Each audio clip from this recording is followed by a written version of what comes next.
Queridos irmãos, hoje eu quero tratar sobre o capítulo 20 do meu livro Pregando as Escrituras, cujo tema é O que esperar após a pregação.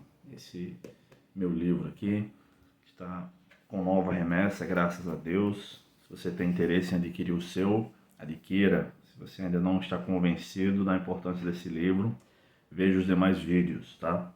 Então, o que esperar após a pregação?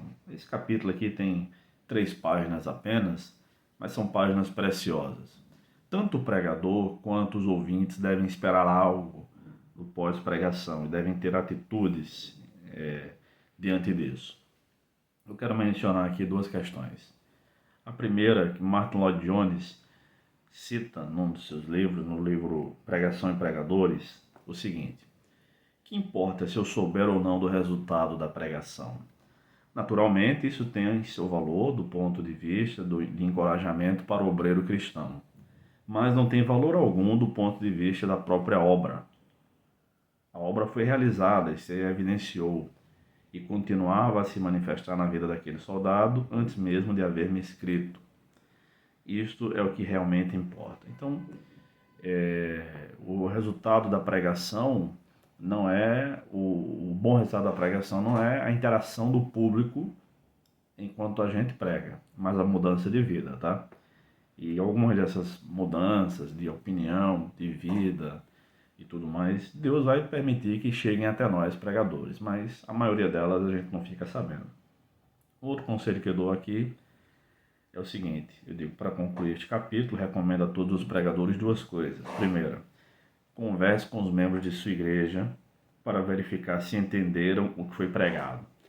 Isso não é imediatamente após o culto, após o sermão, pode ser com um ou com outro mais próximo, mas durante a própria semana. O famoso pastor Richard Baxter costumava fazer isso, ele explica isso no livro Pastor Aprovado.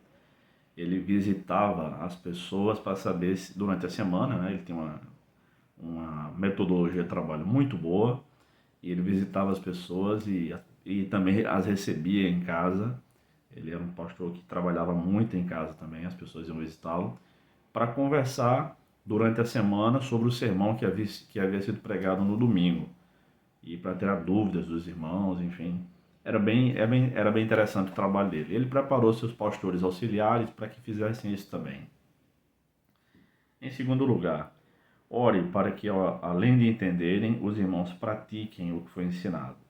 Isso deve ser uma prática comum e normal através do convívio com os irmãos. Que Deus tenha misericórdia de nós. Então, é assim que eu também procuro fazer no pós-pregação. E, aliás, esses conselhos são conselhos meus. E tem, às vezes, para guardar o nosso coração do orgulho, a gente deve evitar procurar elogios, mas saber o que de fato mudou na vida das pessoas. Tá bom? Então, capítulo 20 do livro Pregando as Escrituras trata disso. Adquira o seu, que Deus abençoe.